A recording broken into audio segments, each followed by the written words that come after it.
GOP Congressman and former Green Beret Commander Michael Waltz. He sits on the House Armed Services Committee, and he joins us now. Congressman, thank you so much for being here. Yeah, when you thanks, see Jason. this horrific story, people that you've been there, you have served, you have been deployed, and when you see this story, what runs through your mind? Well, the first thing I think of are those families that are getting that awful knock on the door right now that so many of us dreaded when deployed into combat. And I do want to say it is a tried and true tactic for the Taliban, Al-Qaeda, ISIS to use Afghan uniforms to try to infiltrate our ranks, and it looks like that's what they did here.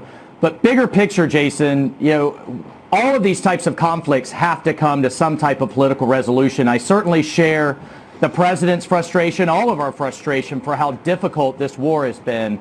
But we have to be very careful for just getting frustrated and saying we have to pull the troops out, let's bring everybody home, and whatever happens, happens, because that half the world's terrorist organizations still exist there.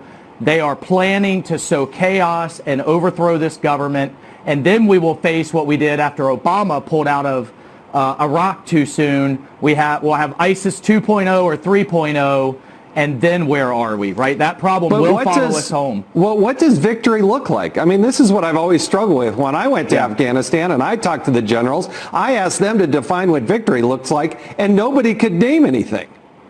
Well, I think victory looks like eventually the Afghan army able to take care of its own security. Pakistan, which is incredibly important because that's where the Taliban and Al-Qaeda and others seek sanctuary, helps us take care of this problem in a more meaningful way. But look, I think we're going to have a small, sustainable counterterrorism force there for a long time. This is a broader war against extremism. It will follow us home. We have to stay on offense.